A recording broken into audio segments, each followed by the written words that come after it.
রমজানে সারাদিন রোজা রাখার পর শরীরকে সতেজ রাখতে ইফতারে অনেকেই জিরা পানি পান করেন। রান্নাঘরের পরিচিত মশলা জিরা শুধু স্বাদই বাড়ায় না, পানিতে ভিজিয়ে বা ফুটিয়ে খেলে শরীরের নানা উপকারও করে। হজম শক্তি বাড়ায়।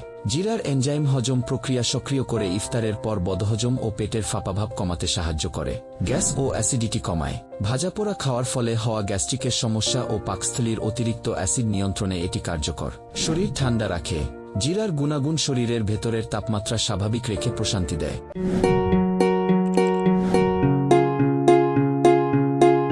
পানি শূন্যতা দূর করে। সারাদিন রোজা রাখার পর শরীরে পানির দ্রুত ঘাটতি পূরণে সহায়তা করে।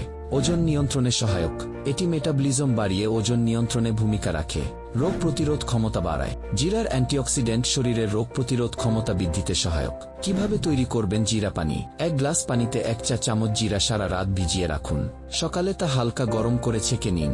1 চা চামচ জিরা 2 কাপ পানিতে ফুটিয়ে অর্ধেক হলে নামিয়ে ছেঁকে ঠান্ডা করে ইফতারে পান করুন। সতর্কতা: যাদের আলসার, অতিরিক্ত লো ব্লাড প্রেশার বা বিশেষ কোনো শারীরিক সমস্যা আছে, তারা নিয়মিত খাওয়ার আগে চিকিৎসকের পরামর্শ নিন।